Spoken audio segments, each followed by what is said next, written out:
ಸ್ನೇಹಿತರೆ, ಇವತ್ತಿನ ವಿಡಿಯೋದಲ್ಲಿ ನಮ್ಮ SDA ಮತ್ತು FDA ಮತ್ತು ಇನ್ನಿತರ ಕಾಂಪಿಟೇಟಿವ್ ಎಕ್ಸಾಮ್ಗೆ ಯಾರೆಲ್ಲ ಪ್ರಿಪೇರ್ ಆಗ್ತಾ ಇದ್ದೀರಿ, ಸೊ ಅವರಿಗೆ ಒಂದು ಮಾಡೆಲ್ ಪೇಪರ್ನ ಸಾಲ್ವ್ ಮಾಡ್ತಾ ಇದ್ದೀವಿ. ಸೊ ಹಾಗಿದ್ರೆ ಜಾಸ್ತಿ ಟೈಮ್ ವೇಸ್ಟ್ ಮಾಡೋದು ಬೇಡ, ಕ್ವಶನ್ ಪೇಪರ್ನ ಇವಾಗ ಸಾಲ್ವ್ ಮಾಡೋಣ. ಮೊದಲನೇ ಪ್ರಶ್ನೆ, ವಿಶ್ವ ಆರೋಗ್ಯ ಸಂಸ್ಥೆ ಅಥವಾ WHO ಇದು ಸ್ಥಾಪನೆಗೊಂಡಿದ್ದು ಯಾವಾಗ? ಆಯ್ಕೆಗಳು 1945, 1946, 47, 1948. ಸೊ ಉತ್ತರ 1948ರಲ್ಲಿ ಸ್ಟಾರ್ಟ್ ಆಗಿರುತ್ತೆ WHO ಅನ್ನೋದು. ನೆಕ್ಸ್ಟು, WHOನ ಕೇಂದ್ರ ಕಚೇರಿ ಎಲ್ಲಿದೆ? ವಿಶ್ವ ಆರೋಗ್ಯ ಸಂಸ್ಥೆಯ ಕೇಂದ್ರ ಕಚೇರಿ ಎಲ್ಲಿದೆ? ಆಪ್ಷನ್ಸು: ಸ್ವಿಟ್ಜರ್ಲ್ಯಾಂಡಿನ ಜಿನೇವಾ, ವಾಷಿಂಗ್ಟನ್ನ DC, ಭಾರತದ ನವದೆಹಲಿ, ಮೇಲಿನ ಯಾವುದೂ ಅಲ್ಲ.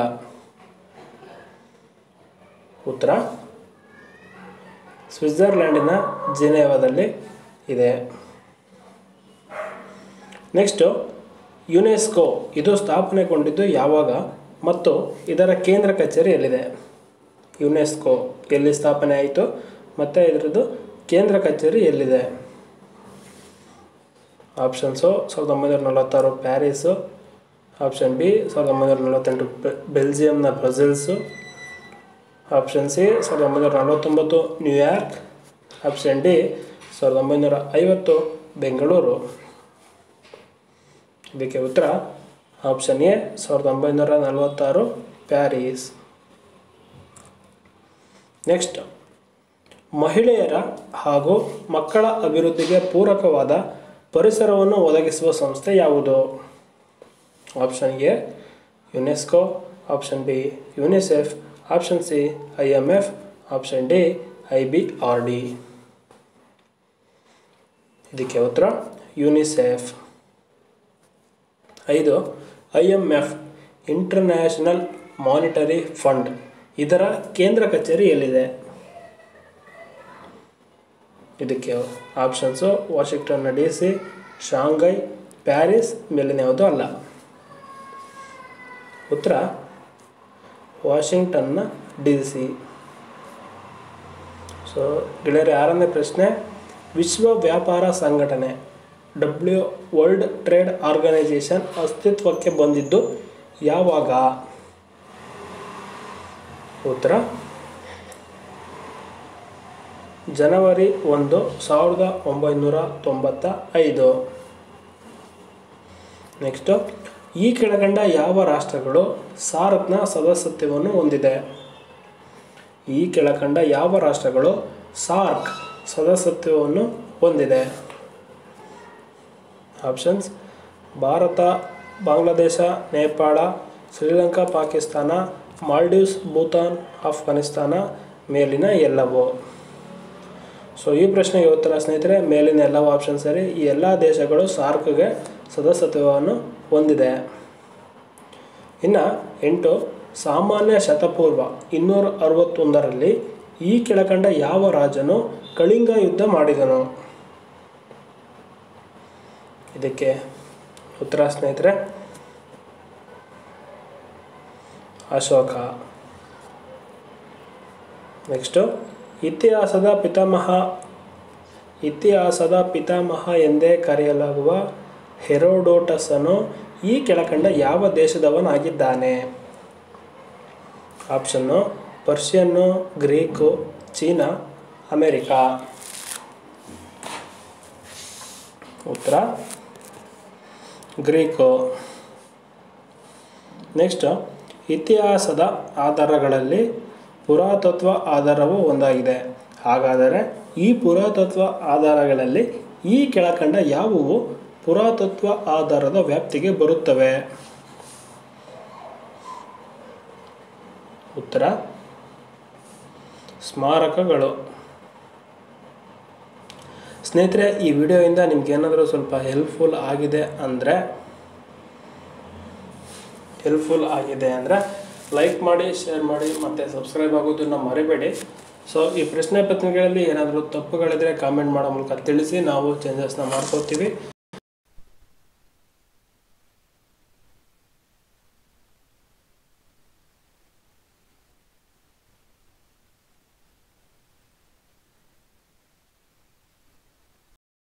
ಸ್ನೇಹಿತರೆ 11, ಈ ಕೆಳಕಂಡವರಲ್ಲಿ ಯಾರು ಮೊದಲ ಬಾರಿಗೆ ಸಂಸ್ಕೃತ ವ್ಯಾಕರಣವನ್ನು ಲ್ಯಾಟಿನ್ ಭಾಷೆಯಲ್ಲಿ ಬರೆದರು? ಮೊದಲ ಬಾರಿಗೆ ಸಂಸ್ಕೃತ ವ್ಯಾಕರಣವನ್ನು ಲ್ಯಾಟಿನ್ ಭಾಷೆಯಲ್ಲಿ ಬರೆದರು. ಉತ್ತರ ಎ ಹೆನ್ರಿಚ್ ರೋತ್ ಅನ್ನೋರು. ನೆಕ್ಸ್ಟ್ 12, ಸಾಮಾನ್ಯ ಶಕ 1784ರಲ್ಲಿ ಸರ್ ವಿಲಿಯಂ ಜೋನ್ಸ್ ಎಂಬುವವರು ಈ ಕೆಳಕಂಡ ಯಾವ ಸಂಸ್ಥೆಯನ್ನು ಕಲ್ಕತ್ತಾದಲ್ಲಿ ಸ್ಥಾಪಿಸಿದರು? ಆಪ್ಷನ್ಸ್: ಆರ್ಯ ಸಮಾಜ, ಪ್ರಾರ್ಥನಾ ಸಮಾಜ, ದಿ ಏಷ್ಯಾಟಿಕ್ ಸೊಸೈಟಿ. ಈ ಮೇಲಿನ ಯಾವುದು ಅಲ್ಲ. ಸೊ ಈ ಪ್ರಶ್ನೆಗೆ ಉತ್ತರ ದಿ ಏಷ್ಯಾಟಿಕ್ ಸೊಸೈಟಿ. 13, ಬಸವಣ್ಣನವರು ಅನುಭವ ಮಂಟಪವನ್ನು ಯಾವಾಗ ಸ್ಥಾಪಿಸಿದರು? ಎಷ್ಟರಲ್ಲಿ ಸ್ಥಾಪಿಸಿದರು? ಆಪ್ಷನ್ನು 1126, 1162, 1262, 1132. ಉತ್ತರ ಕ್ರಿಸ್ತ ಶಕ 1162ರಲ್ಲಿ ಬಸವಣ್ಣನವರು ಅನುಭವ ಮಂಟಪವನ್ನು ಸ್ಥಾಪಿಸ್ತಾರೆ. ನೆಕ್ಸ್ಟು, ಕಲ್ಯಾಣ ಚಾಳುಕ್ಯರ ಆಡಳಿತದಲ್ಲಿ ಈ ಕೆಳಕಂಡ ಯಾವುದರ ವ್ಯವಸ್ಥೆಗಾಗಿಯೇ ಕಡಿತ ವೇರ್ಗಡೆ ಎಂಬ ಅಧಿಕಾರವನ್ನು ನೇಮಿಸಲಾಗಿತ್ತು? ಕಡಿತ ವೇರ್ಗಡೆ ಎಂಬ ಅಧಿಕಾರವನ್ನು ನೇಮಿಸಲಾಗಿತ್ತು. ಉತ್ತರ ಭೂಕಂದಾಯ. 15, ಈ ಕೆಳಕಂಡವುಗಳಲ್ಲಿ ವಿಜ್ಞಾನೇಶ್ವರನು ಬರೆದ ಕಾನೂನಿನ ಗ್ರಂಥ ಯಾವುದು? ವಿಜ್ಞಾನೇಶ್ವರನು ಬರೆದ ಕಾನೂನಿನ ಗ್ರಂಥ ಯಾವುದು? ಆಪ್ಷನ್ನು ಮನೋಲ್ಲಾಸ, ಮಿತಾಕ್ಷರ ಸಂಹಿತೆ, ಧರ್ಮಾಮೃತ. ಯಾವುದು ಅಲ್ಲ. ಇದಕ್ಕೆ ಉತ್ತರ ಮಿತಾಕ್ಷರ ಸಂಹಿತೆ. ನೆಕ್ಸ್ಟು ಹೊಂದಿಸಿ ಬರೆಯಿರಿ ಇದೆ.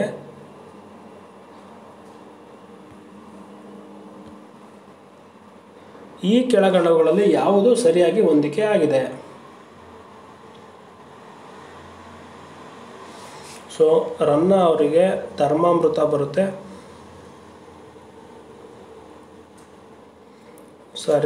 ರನ್ನ ಅವರಿಗೆ ಗದಾಯುದ್ಧನೇ ಬರುತ್ತೆ.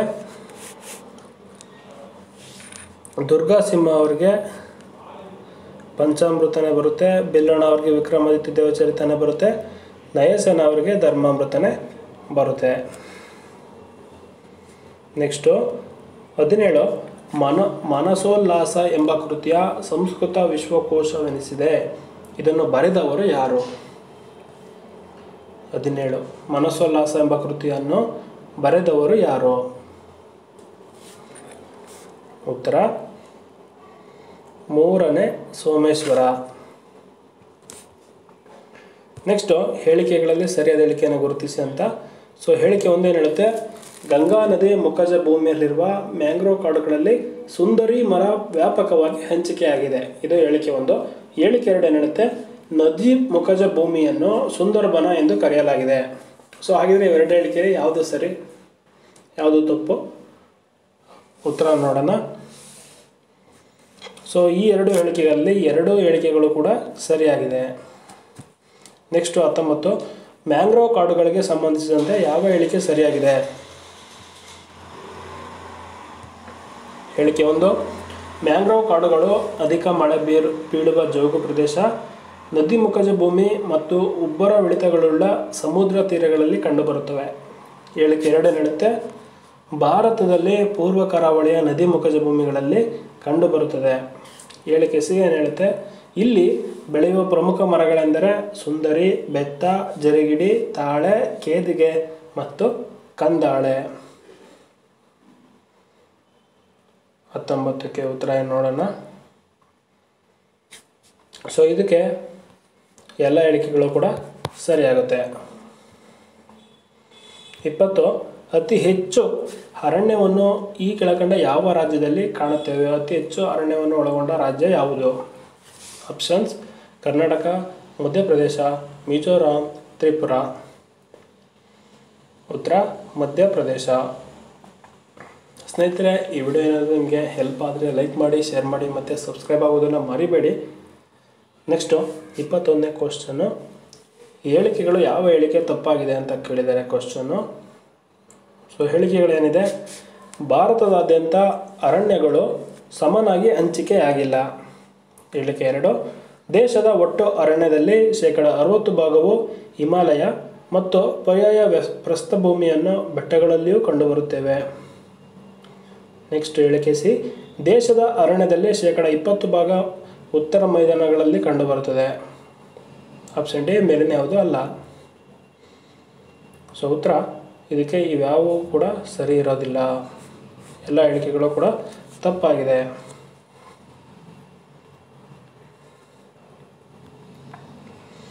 ನೆಕ್ಸ್ಟ್ 22, ಇತ್ತೀಚಿನ ವರ್ಷಗಳಲ್ಲಿ ಅರಣ್ಯಗಳ ಕ್ಷೇತ್ರವು ಕಡಿಮೆಯಾಗುತ್ತಿದೆ, ಇದಕ್ಕೆ ಪ್ರಮುಖ ಕಾರಣ ಯಾವುದು? 1 ಕೃಷಿ ಕ್ಷೇತ್ರದ ವಿಸ್ತರಣೆ, 2 ನಗರೀಕರಣ, 3 ಕೈಗಾರೀಕರಣ, 4 ನೀರಾವರಿ ಯೋಜನೆ. ಸೊ ಇದಕ್ಕೆ ಉತ್ತರ ಆಪ್ಷನ್ ಡಿ. ಹೇಳಿಕೆ ಎಲ್ಲಗಳು ಕೂಡ ಸೇರ್ತವೆ. ಕೃಷಿ ವಿಸ್ತರಣೆಯನ್ನು ಸೇರುತ್ತೆ, ನಗರೀಕರಣವೂ ಸೇರುತ್ತೆ, ಕೈಗಾರೀಕರಣವೂ ಸೇರುತ್ತೆ, ಮತ್ತು ನೀರಾವರಿ ಯೋಜನೆಗಳು ಕೂಡ ಅರಣ್ಯ ನಾಶಕ್ಕೆ ಕಾರಣಗಳಾಗ್ತವೆ. ಅದೇ ಥರ 23 ಹೊಂದಿಸಿ ಬರೆಯಿರಿ ಕೊಟ್ಟಿದ್ದಾರೆ. ಬೆಟ್ಟಗಳಿಗೆ ಸಂಬಂಧಪಟ್ಟಂಗೆ. ಸೊ ಮೊದಲನೇದಕ್ಕೆ ತಮಿಳುನಾಡು, ಮುದುಮಲೈ ಬೆಟ್ಟ ಅನ್ನೋದು ತಮಿಳುನಾಡಲ್ಲಿದೆ. ಬಿಳಿಗಿರಿ ರಂಗನ ಬೆಟ್ಟ ನಮ್ಮ ಕರ್ನಾಟಕ, ನಾಗಾರ್ಜುನ ಸಾಗರ ಅನ್ನೋದು ತೆಲಂಗಾಣ, ಭರತಪುರ ಅನ್ನೋದು ರಾಜಸ್ಥಾನದಲ್ಲಿ ಇದೆ. ಸ್ನೇಹಿತರೆ 24 ರಣಥಂಬೋರ ವನ್ಯಜೀವಿಧಾಮ ಈ ಕೆಳಕಂಡ ಯಾವ ರಾಜ್ಯದಲ್ಲಿ ಕಂಡುಬರುತ್ತದೆ? ರಣಥಂಬೋರ ವನ್ಯಜೀವಿಧಾಮ ಈ ಕೆಳಕಂಡ ಯಾವ ರಾಜ್ಯದಲ್ಲಿ ಕಂಡುಬರುತ್ತದೆ? ಇದಕ್ಕೆ ಉತ್ತರ ರಾಜಸ್ಥಾನ. ನೆಕ್ಸ್ಟ್ ಮತ್ತೆ ಹೊಂದಿಸಿ ಬರೆಯಿರಿ, ಯಾವುದೂ ಹೊಂದಾಣಿಕೆ ಆಗಿಲ್ಲ ಅಂತ. 25 ಕಾಜಿರಂಗ ಅನ್ನೋದು ಅಸ್ಸಾಂಗೆ, ಸುಂದರ್ಬನ ಅನ್ನೋದು ಪಶ್ಚಿಮ ಬಂಗಾಳದಲ್ಲಿದೆ, ಕನಹ ಅನ್ನೋದು ಮಧ್ಯಪ್ರದೇಶದಲ್ಲಿದೆ, ತುದ್ವಾ ಅನ್ನೋದು ರಾಜಸ್ಥಾನದಲ್ಲಿ ಇಲ್ಲ. ಸೊ ಈ ಆಪ್ಷನ್ನು ಈ ಪ್ರಶ್ನೆಗೆ ಸರಿಯಾದ ಉತ್ತರ. ದುಧ್ವಾ ರಾಜಸ್ಥಾನದಲ್ಲಿ ಇಲ್ಲ.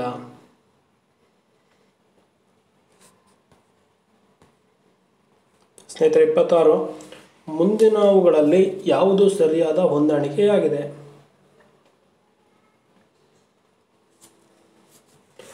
ಸೊ ಕಾರ್ಬೆಟ್ ಉತ್ತರಾಂಚಲ ಹೊಂದಾಣಿಕೆ ಆಗಿಲ್ಲ, ಗೀರ್ ಅನ್ನೋದು ಗುಜರಾತ್ ಹೊಂದಾಣಿಕೆ ಆಗಿಲ್ಲ, ತಾಡೋಬಾ ಅನ್ನೋದು ಮಹಾರಾಷ್ಟ್ರ ಹೊಂದಾಣಿಕೆ ಆಗಿಲ್ಲ, ಸರಿಸ್ಕಾ ರಾಜಸ್ಥಾನ. ಆಪ್ಷನ್ ಎಲ್ಲಗಳು ಕೂಡ ಹೊಂದಾಣಿಕೆ ಆಗಿದೆ. ಸೊ ಇವೆಲ್ಲ ಕೂಡ ಹೊಂದಾಣಿಕೆ ಆಗಿರುತ್ತೆ. ಆಪ್ಷನ್ ಡಿ ಎಲ್ಲ ಹೊಂದಾಣಿಕೆ ಆಗಿದೆ. 27 ಭಾರತದ ಮೊದಲ ರಾಷ್ಟ್ರೀಯ ಉದ್ಯಾನವನ ಯಾವುದು? ಭಾರತದ ಮೊದಲ ರಾಷ್ಟ್ರೀಯ ಉದ್ಯಾನವನ ಯಾವುದು? Option Kaziranga, option B Jim Corbett, option C Nagarhole, option D Sundarban. ಉತ್ತರ ಜಮ್ ಕಾರ್ಬೆಟ್. ನೆಕ್ಸ್ಟು ಮಾನವನ ದೇಹದಲ್ಲಿ pH ಯಾವ ವ್ಯಾಪ್ತಿಯಲ್ಲಿ ಕಾರ್ಯನಿರ್ವಹಿಸುತ್ತದೆ? pH ಉತ್ತರ 7 ರಿಂದ 7.8. ಮಾನವನ ಬಾಯಿಯಲ್ಲಿ ಜೊಲ್ಲು ರಸದ ಬೆಲೆಯ ಸುಮಾರು 6.5 ರಿಂದ 7.5 ಇರಬೇಕು. ಬೆಲೆ 6.5ಕ್ಕಿಂತ ಕಡಿಮೆ ಆದರೆ ಯಾವ ತೊಂದರೆ ಉಂಟಾಗುತ್ತದೆ? ಜೊಲ್ಲು ರಸ 6.5 ಇಂದ 7.5 ಈ ರೇಂಜಲ್ಲಿ ಇರಬೇಕು. ಇನ್ ಕೇಸ್ 6.5ಗಿಂತ ಕಡಿಮೆ ಆದರೆ ಏನಾಗುತ್ತೆ? ಉತ್ತರ ಅಸಿಡಿಟಿ ಜಾಸ್ತಿಯಾಗಿ ಹಲ್ಲಿನ ತೊಂದರೆ ಆಗುತ್ತದೆ. ಅಸಿಡಿಟಿ ಜಾಸ್ತಿಯಾಗಿ ಹಲ್ಲಿನ ತೊಂದರೆ ಆಗುತ್ತದೆ. ನೆಕ್ಸ್ಟು ಸುಣ್ಣ ಬಳಿಯಲು ಚಲುವೆ ಪುಡಿ, ಸಿಮೆಂಟ್ ಮತ್ತು ಶಿಲೀಂಧ್ರನಾಶಕಗಳ ತಯಾರಿಕೆಗಳಲ್ಲಿ ಈ ಕೆಳಕಂಡ ಯಾವುದನ್ನು ಬಳಸುತ್ತಾರೆ? ಆಪ್ಷನ್ ಕ್ಯಾಲ್ಸಿಯಂ ಹೈಡ್ರಾಕ್ಸೈಡ್, ಸಲ್ಫ್ಯೂರಿಕ್ ಆಮ್ಲ, ಹೈಡ್ರೋಕ್ಲೋರಿಕ್ ಆಮ್ಲ, ನೈಟ್ರಿಕ್ ಆಮ್ಲ. ಉತ್ತರ ಕ್ಯಾಲ್ಸಿಯಂ ಹೈಡ್ರಾಕ್ಸೈಡ್. ನೆಕ್ಸ್ಟು ಈ ಕೆಳಗಿನವುಗಳಲ್ಲಿ ಯಾವುದು ತಪ್ಪಾಗಿದೆ? ನಾನು ಇದಕ್ಕೆ ಡೈರೆಕ್ಟಾಗಿ ಉತ್ತರ ಹೇಳ್ತೀನಿ ಸ್ನೇಹಿತರೆ. 31 ಮೇಲಿನ ಎಲ್ಲ ಹೇಳಿಕೆಗಳು ಕೂಡ ಸರಿಯಾಗಿರುತ್ತೆ. ಫಿಲ್ಮ್ಗಳನ್ನು ಅಭಿವೃದ್ಧಿಪಡಿಸಲು ಸಿಲ್ವರ್ ನೈಟ್ರೇಟನ್ನು ಬಳಸುತ್ತಾರೆ. pH ಅಳತೆ ಪಟ್ಟಿಯ ಮೇಲೆ 0 ಇಂದ 7ರ ಒಳಗೆ ಬೆಲೆಯು ಆಮ್ಲೀಯತೆಯನ್ನು ಸೂಚಿಸುತ್ತದೆ. ಹೇಳಿಕೆ 3 7ಕ್ಕಿಂತ ಹೆಚ್ಚು ಮತ್ತು 14ರ ಬೆಲೆಯ ಪ್ರತ್ಯಾಮ್ಲತೆಯನ್ನು ಸೂಚಿಸುತ್ತದೆ. ಎಲ್ಲ ಹೇಳಿಕೆಗಳು ಕೂಡ ಸರಿಯಾಗಿದೆ.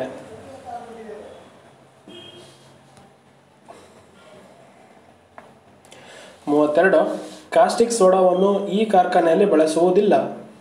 ಕಾಸ್ಟಿಕ್ ಸೋಡಾ ಬಟ್ಟೆ, ರೇಯಾನ್, ಸಾಬೂನು, ಸಿಮೆಂಟು. ಸೊ ಉತ್ತರ ಸಿಮೆಂಟು. ಮಣ್ಣಿನಲ್ಲಿನ ಆಮ್ಲೀಯತೆಯನ್ನು ತಟಸ್ಥೀಕರಿಸಲು ರೈತರು ಬಳಸುವ ರಾಸಾಯನಿಕ ಯಾವುದು? ಮಣ್ಣಿನಲ್ಲಿನ ಆಮ್ಲೀಯತೆಯನ್ನು ತಟಸ್ಥೀಕರಿಸಲು ರೈತರು ಬಳಸುವ ರಾಸಾಯನಿಕ ಯಾವುದು? ಉತ್ತರ ಕ್ಯಾಲ್ಸಿಯಂ ಆಕ್ಸೈಡ್. ಡಾಲ್ಟನ್ ಪರಮಾಣು ಸಿದ್ಧಾಂತ ಈ ಕೆಳಕಂಡ ಯಾವುದನ್ನು ಒಳಗೊಂಡಿದೆ? John Dalton. ಇದಕ್ಕೆ ಉತ್ತರ ಎಲ್ಲ ಹೇಳಿಕೆಗಳು ಸರಿಯಾಗಿರುತ್ತೆ. 35 ಪರಮಾಣು ರಾಶಿಯನ್ನು ಯಾವುದರಿಂದ ಅಳೆಯುತ್ತಾರೆ? ಪರಮಾಣು ರಾಶಿ. ಆಪ್ಷನ್ಸ್: ಪರಮಾಣು ರಾಶಿಮಾನ, ಮೋಲ್, ನ್ಯೂಟನ್ ಮತ್ತು ಯಾವುದೂ ಅಲ್ಲ. ಇದಕ್ಕೆ ಉತ್ತರ ಪರಮಾಣು ರಾಶಿಮಾನ. ನೆಕ್ಸ್ಟ್, ಪ್ರೋಟಾನ್ ಮತ್ತು ನ್ಯೂಟ್ರಾನ್ಗಳು ಎಲ್ಲಿ ಇರುತ್ತವೆ? ಪ್ರೋಟಾನ್ ಮತ್ತು ನ್ಯೂಟ್ರಾನ್ಗಳು ಎಲ್ಲಿ ಇರುತ್ತವೆ? ಆಪ್ಷನ್ನು: ಪರಮಾಣುವಿನ ಬೀಜ ಕೇಂದ್ರದಲ್ಲಿ, ಪರಮಾಣುವಿನ ಹೊರಗಡೆ, ಎಲೆಕ್ಟ್ರಾನ್ನ ಒಳಗಡೆ, ಮೇಲಿನ ಎಲ್ಲವೂ. ಉತ್ತರ ಪರಮಾಣುವಿನ ಬೀಜ ಕೇಂದ್ರದಲ್ಲಿ ಪ್ರೋಟಾನ್ ಮತ್ತು ನ್ಯೂಟ್ರಾನ್ ಇರುತ್ತೆ. ಎಲೆಕ್ಟ್ರಾನನ್ನು ಕಂಡುಹಿಡಿದವರು ಯಾರು? ಎಲೆಕ್ಟ್ರಾನನ್ನು ಕಂಡುಹಿಡಿದವರು ಯಾರು? Options: Rutherford, J Thomas, Robert Hooke, Aristotle. J Thomas. Neutron ಅನ್ನು ಕಂಡುಹಿಡಿದವರು ಯಾರು? Option: Kanada, John Dalton, James ಬಾಂಡ್ವಿಕ್, ಪರಶರ. ಉತ್ತರ ಜೇಮ್ಸ್ ಜಾಡ್ವಿಕ್. ನೆಕ್ಸ್ಟ್ 39 ಇಲೆಕ್ಟ್ರಾನ್ ಬೀಜ ಕೇಂದ್ರದ ಹೊರಗೆ ನಿರ್ದಿಷ್ಟ ಕಕ್ಷೆಗಳಲ್ಲಿ ಇರುತ್ತದೆ. ಇದರ ಆವೇಶವು ಏನಾಗಿರುತ್ತದೆ? ಉತ್ತರ ಋಣ ಆವೇಶ ಆಗಿರುತ್ತೆ. ನೆಕ್ಸ್ಟು, ಪರಮಾಣುವಿನ ಬೀಜ ಕೇಂದ್ರದಲ್ಲಿರುವ ಪ್ರೋಟಾನ್ ಮತ್ತು ನ್ಯೂಟ್ರಾನ್ಗಳ ಒಟ್ಟು ಸಂಖ್ಯೆಯನ್ನು ಏನೆನ್ನುತ್ತಾರೆ? ಪರಮಾಣುವಿನ ಬೀಜ ಕೇಂದ್ರದಲ್ಲಿರುವ ಪ್ರೋಟಾನ್ ಮತ್ತು ನ್ಯೂಟ್ರಾನ್ನ ಒಟ್ಟು ಸಂಖ್ಯೆಯನ್ನು ಏನೆಂದು ಕರೆಯುತ್ತಾರೆ? ಉತ್ತರ ಪರಮಾಣುವಿನ ರಾಶಿ ಸಂಖ್ಯೆ. ನೆಕ್ಸ್ಟ್, ಹೊಂದಿಸಿ ಬರೆಯಿರಿ ಕೊಟ್ಟಿದ್ದಾರೆ. ರೈಲ್ವೆ ಝೋನ್ಗಳಿದೆಯಲ್ಲ ಅದನ್ನು ಜೋಡಿಸಿ ಬರೆಯಿರಿ ಅಂತ ಕೊಟ್ಟಿದ್ದಾರೆ. ಸೊ ಇದಕ್ಕೆ ಉತ್ತರ ಪಶ್ಚಿಮ ಕೇಂದ್ರ ವಲಯ. ಇದಕ್ಕೆ ಜಬಲ್ಪುರಲ್ಲಿ ಬರುತ್ತೆ. ನೆಕ್ಸ್ಟು ಉತ್ತರ ಕೇಂದ್ರ ವಲಯ. ಉತ್ತರ ಕೇಂದ್ರ ವಲಯ ಇದಕ್ಕೆ ಅಲಹಾಬಾದ್ ಬರುತ್ತೆ. ನೆಕ್ಸ್ಟು ಆಗ್ನೇಯ ಕೇಂದ್ರ ವಲಯ, ಇದಕ್ಕೆ ಬಿಲಾಸ್ಪುರ್ ಬರುತ್ತೆ. ನೆಕ್ಸ್ಟು ದಕ್ಷಿಣ ಕೇಂದ್ರ ವಲಯಕ್ಕೆ ಸಿಕಂದ್ರಾಬಾದು ಬರುತ್ತೆ. Option number B is the right answer. ಇಲ್ಲಿ ಕೊಟ್ಟಿದ್ದಾರೆ ನೋಡಿ, ಇದು ಸರಿಯಾದ ಉತ್ತರ.